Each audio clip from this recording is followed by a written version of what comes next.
So the purpose of this lesson is to prepare you for the requirements of our persuasive research paper that you are going to be writing very soon. So just some general guidelines and reminders. We already discussed that you're not supposed to use any personal pronouns in your entire paper unless they are in a direct quote. First or second person pronouns like I, we, you, me, our, any of those are too informal. As far as numbers are concerned, when you're writing numbers in MLA style, if you can write out the number in 2 words or less, then go ahead and write out the words, like 21.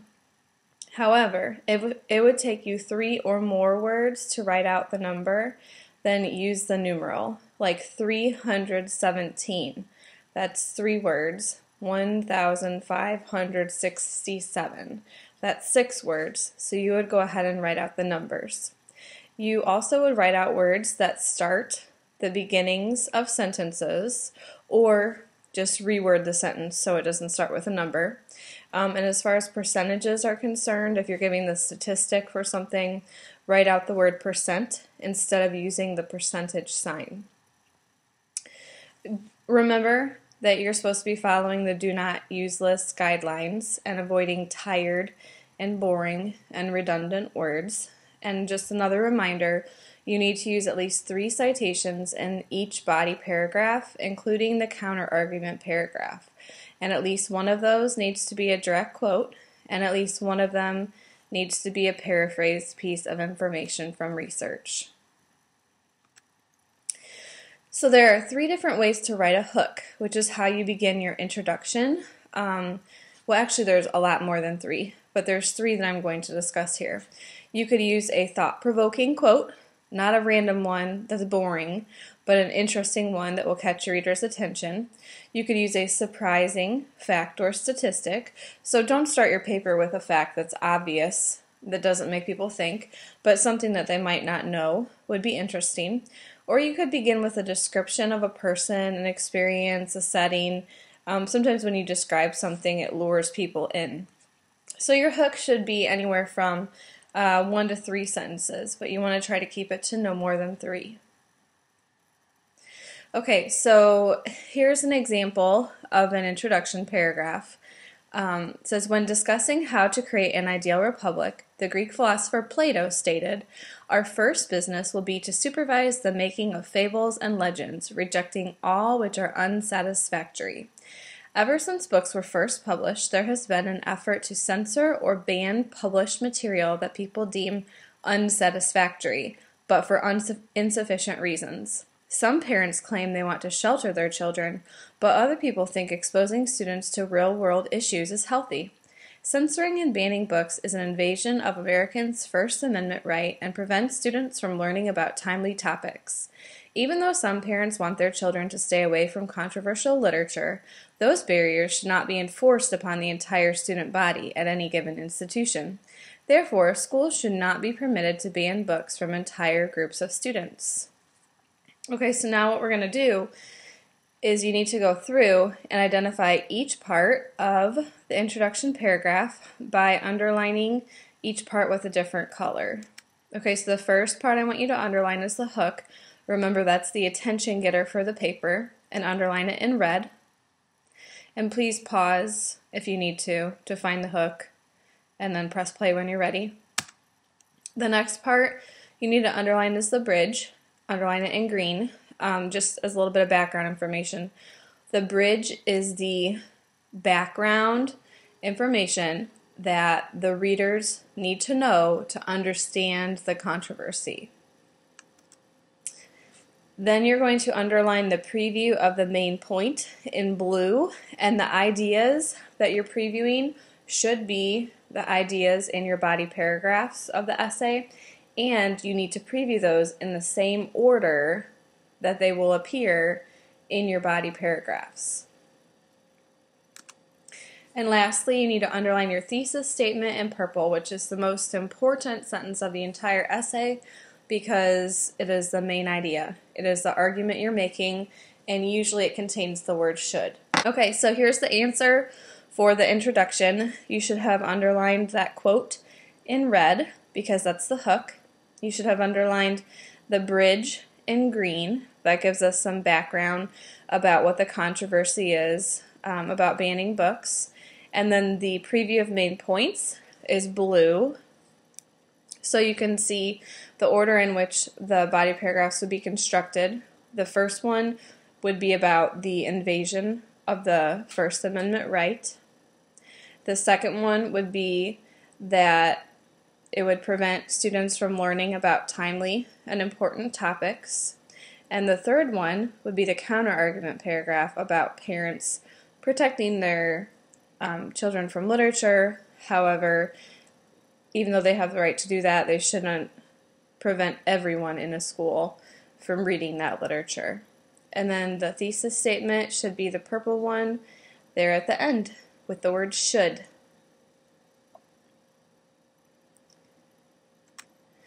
Okay, so then moving on to the body paragraphs, here are just some examples of how you could support your arguments. And remember, each body paragraph has to start with a topic sentence, which states what the main idea of that paragraph is.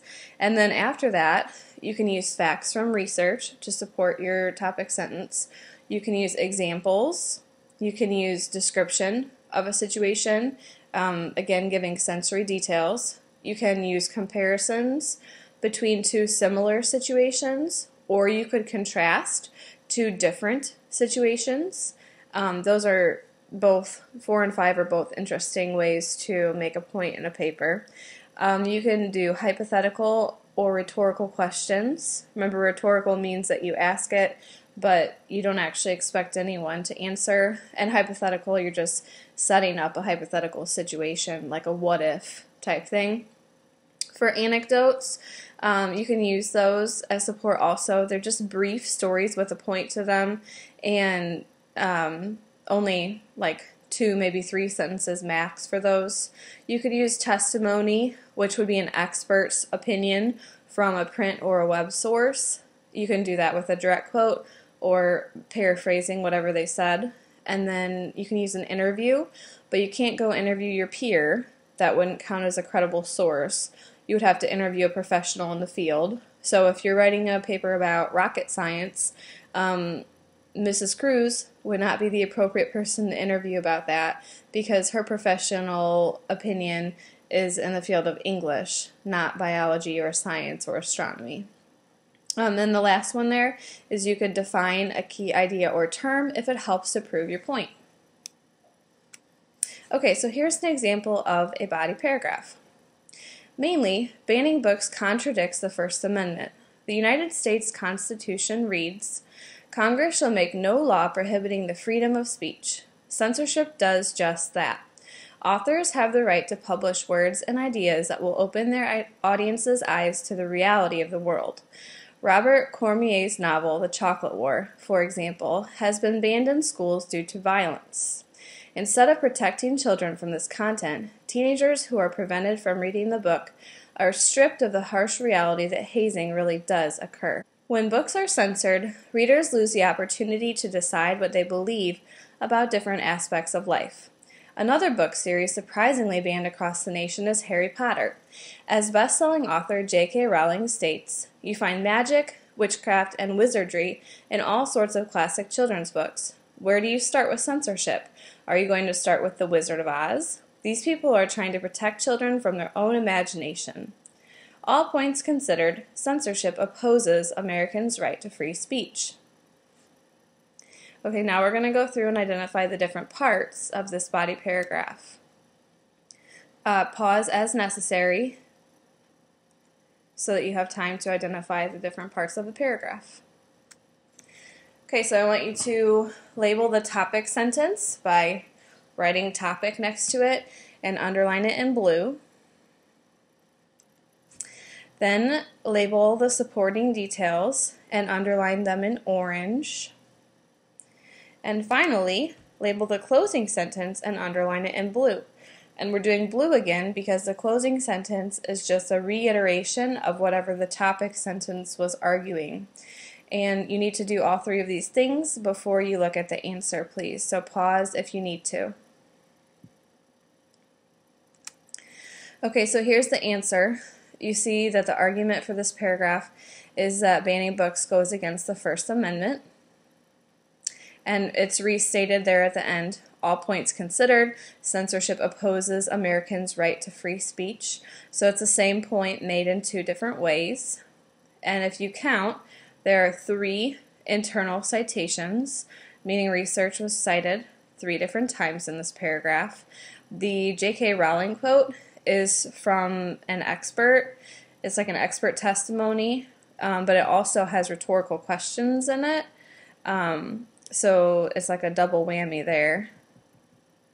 Robert Cormier's novel, The Chocolate War, that's an example. So there's different types of support that are used in this paragraph. Okay, so you're going to have 3 body paragraphs. The first 2 are just 2 different points you're making about the argument, and then the third one is your counter argument and rebuttal, your concession paragraph. But then your last paragraph is your conclusion. So you end your conclusion with what we call a clincher. And a clincher is like a lasting thought you can leave readers with. So you could use a thought-provoking quote. You could pose a rhetorical or hypothetical question. You could challenge the reader to believe something or to do something, of course without saying you or I. You could end with a brief story, also known as an anecdote, that drives your point home, or you could give an inspiring mini speech like a lawyer would do in a closing statement to a jury. Okay, here's an example conclusion paragraph. Thus, banning and challenging books in schools is not the answer to concerns about the content of texts. The biggest issue with censoring literature is that it infringes on the United States Constitution. Further, it inhibits students from learning about the real world. Even though parents have the right to limit their own children's reading material, should they be allowed to prevent all students in a school from reading something they find offensive? Once the door is open for censorship, where is it closed? What will be banned next? Shakespeare's Romeo and Juliet? Homer's The Odyssey? Edgar Allan Poe's Telltale Heart?